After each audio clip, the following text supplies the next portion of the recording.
We're back, episode 58. Yeah, 58, bro. Dude, we're doing so great right now. That was it's quick. Been so long, I feel like. It's a continuation of our awesome guests, Jennifer and Lorenzo. What? Yep. And they're walking us through 5 interventions for children, adolescents, I would say too. Yeah. Dude, these guys are packed with good stuff. So open up your YouTube, watch this one live, or on Spotify, change it to the video, or if you're on the Substack, and you guys we need to see some comments on these. That's what I want to say that. That's right. Jennifer comments on different things. I see her name pop up. So she might be our best commenter. So yeah. I'll take it. All right. Intervention number 2. You want to talk about it, what this one is called? Yes. Yeah. So this is Pete the Pain Eater. Okay. So when we're going through this is going to be an intervention that can help us identify pain. So yeah, I'll run us through it and, we'll find some different ways, and it'll be, as you guys are watching, it'll be a way that you can kind of enter kids' world of play, but also, still being able to access those painful feelings without it feeling overwhelming for the child, where it starts to feel that, that shut down, or you might get the famous from a kid. I don't know. Right. So with that, this is a good way to really access that without, really probing or trying to, get anything that is a little too intrusive. So, yeah. Good, Lorenzo. Cool. Also, just to mention where you could get this is a stuffed animal that has a zipper mouth. Yep. And so, obviously, I guess you could use any kind of stuffed animal and playfully maybe take it. Yeah. This one you could just get on Amazon, and this one's specifically called Gosh Designs. But I think he's originally called Worry Monster. Yeah, the Worry Monster. I have one of those. We're not sponsored, by the way. We're not sponsored yet. Not yet. Yeah, Worry Monster. Yeah. So we like you, Worry Monster. Hey. So let me ask you a question, just so I'm clear. This is Pete the Pain Eater? Yeah, Pete the Pain Eater. So is this intervention around the pain part specifically? Mm-hmm. Yes. And then the first intervention we did last episode is around specifically pain cycle, understanding. Yeah, it kind of introduces, I would say. More the language. Yeah, the language. Mm-hmm. So that we then, because even now, Lorenzo could be so Lenny, what's Lenny saying? Exactly. Got it. Okay, so there's a sequential kind of organizing principle in terms of, I don't know if this is correct, but when you introduce different characters and you walk through the model, you're kind of organizing and sequencing to lead people down a direction. Is that accurate? Yes, accurate. So specifically with children, there's the non-directive play and directive models. Yep. This one obviously is very directive. However, with the sequencing and the structure, there is room to have the kid lead and be non-directive in some ways of the session. I just want to throw that out there, because sometimes a kid will come in, I'll let him or her lead, and then I'll just be like, that sounds pretty painful. And then I'll bring up Pete the Pain Eater. Yeah. Yeah. You're like, wow, we got something to feed Pete. Yeah. I mean, it's the same principle, obviously, when you're working with adults or using RT. There's a sequencing and organizing. Say what? I know. Yeah, is that what we do? Organization? We're trying to organize and sequence things in therapy, which, sometimes when we get dysregulated as therapists and lost, it's hard to do that. So I just wanted to point that out. This is what you two are doing very well. So intervention 2, got Pete the Pain Eater. Go ahead, Lorenzo. Sorry. Right. All right. Well, welcome back in, Jen. It's good to see you. Yeah. Yeah. How was school this week? In the same. Same. Yeah, not anything really different. Oh, okay. Yeah. Yeah. I'm curious. Was, the last session we talked a little bit about Lenny, the lying lizard. Did you see him pop up at all this week? I actually saw a lizard on the rocks the other day, but yeah. You saw a lizard on the rocks? All right, that's awesome. I love lizards on the rocks. I don't know if that was Lenny, but it was that sounds cool to see a lizard in real life. Yeah. Okay. Well, today for our session, I want to introduce you to a friend of mine. Oh, yeah. Who is he? This is Pete. This is Pete. Pete. Mm-hmm. He has a zipper on his mouth. I know. And you know why? It's because he does very fascinating things, very strange things. Yeah, I know. Have you ever eaten something weird? I really don't like spinach. So I would say Spinach? spinach I really don't like, yeah. Ooh, spinach. That's weird. That's a weird, Yeah. Spinach can be weird sometimes. Yeah, maybe the texture or, even the smell. Yeah, no.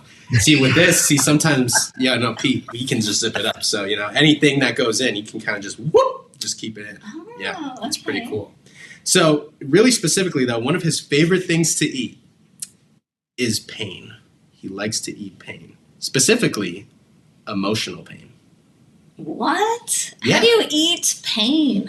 Exactly. Now, that's a good question. I'll show you exactly how we can feed Pete because he's feeling kind of hungry today. Oh. What you do?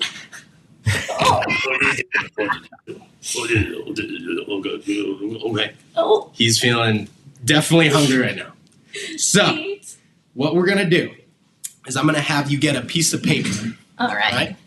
And now what I'll have you do is you can go ahead and write out a message that has brought up some emotional pain. You know what I mean by emotional pain? No. Okay, emotional pain is maybe a memory or even a statement that you've had where you started to feel maybe angry or sad. Ooh, you got one coming in? Mm-hmm. Okay. Can I draw a picture? Yeah, you can draw pictures. You can even draw maybe something you've heard from Lenny the Lying Lizard.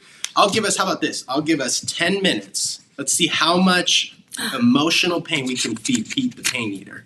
Yeah, okay. I'll let you do that. I'll go over here. I'll draw All that. right. So. 10 minutes goes by. Okay. All right. It's been about 10 minutes. Do you think we have all the food that we can give to Pete? Yeah, I got 3. Okay. All right. So here's what I'm going to do. So Pete is our customer here. You're going to be the chef, and you're going to present us with the meal you're going to feed Pete today. Okay. Oh, okay. He's good. All right. This one, Okay. the crossed out heart. Okay. Yeah. Tell me more about the crossed out heart. Well, this one, Oh.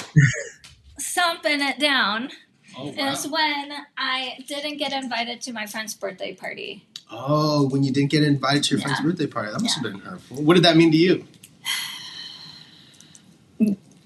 That I just don't even matter to her, she doesn't matter to me anymore. So. Don't matter. No. Okay. Yeah, well, let's go. Does that sound like something you'd eat, Pete? All right, Okay, Pete. he's getting good. Yeah. Dude, Lorenzo's Pete voice is so good. All right. You ready for the next one, Pete? Okay, he's good to go. Okay. What's the next one? Stupid. Stupid. Yeah. Okay. You felt stupid? Well, I have to go to the math class. I have to get pulled out for math and go to this little kid math. Okay. Little kid math? What Yeah. So what does it mean to be in little kid? Is The friends in my class, they, say, oh, you got to go to little kids math. Mm-hmm. So, Oh, okay. Here, let's give that to Okay. Pete. Go ahead. all right. Next up, what do we got? I think this is our final course, it looks like. Is that right, Pete? Yeah. Okay. He's good. Alone. Alone. Where have you felt alone before? When my parents got divorced and now I have to go back and forth from mom and dad's house. Mm. And I'm the only one in my class that has to go back and forth. Okay.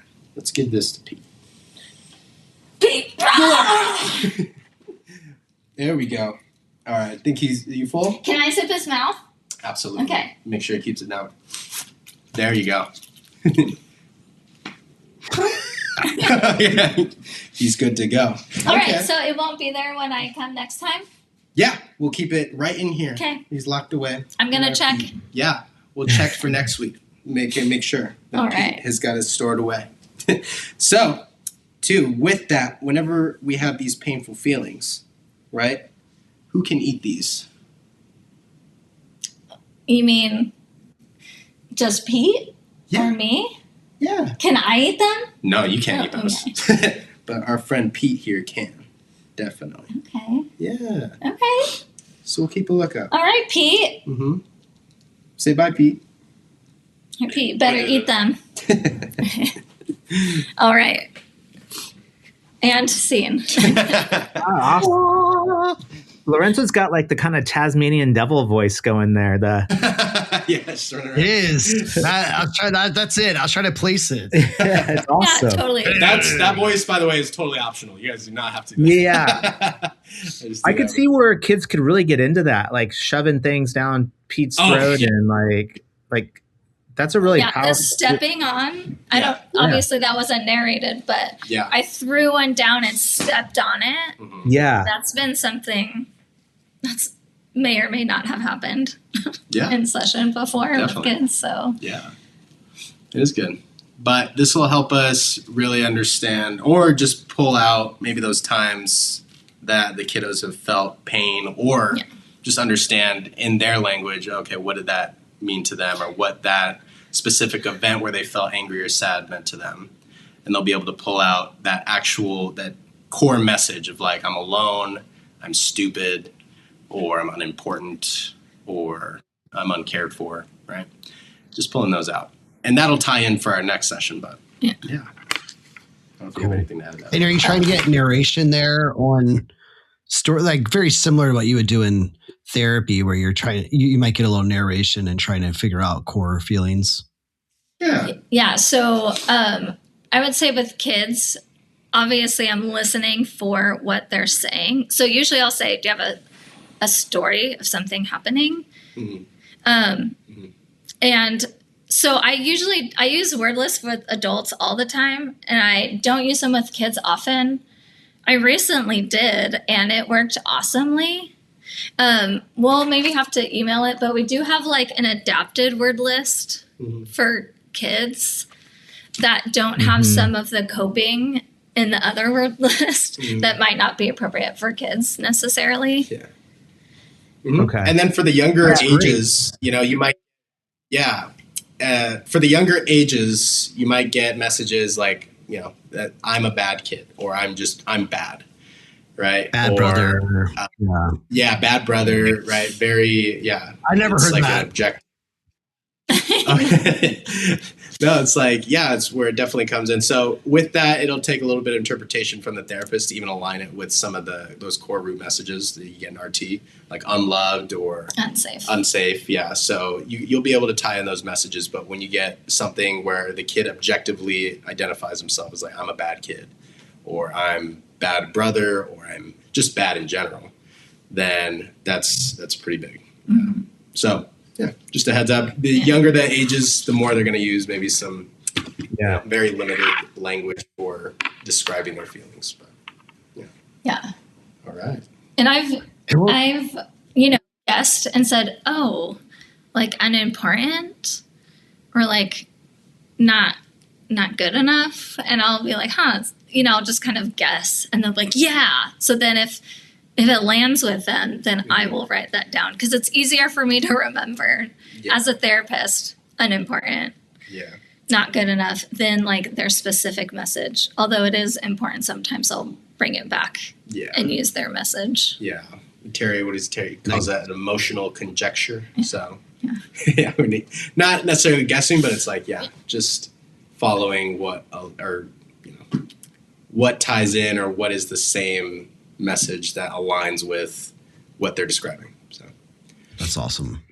It's not a hard leap from an integration perspective either to, depending on the ages and who you're working with, to talk about Jesus who takes on our sin or pain, Exactly. Or just as a kid to have, even as they get older, there's this memory of Pete, as Pete's the one that they go to take their, Yeah. True. Well, especially, when we get to Fireballs of Pain, which will be our next one. Yeah, it should be our next one the following week. Yeah. Yeah, it's using the truth to block. And if we are using spiritual integration, or if a kid is from like a faith background, I find that they get to the truth faster than kids that maybe aren't. Especially if alone is a pain word, they're like, well, I'm never alone. God's with me, or like, oh, I'm loved. And they might not always go to their parents and be like, God loves me. Yeah. And it's like such, like you said, an easy jump.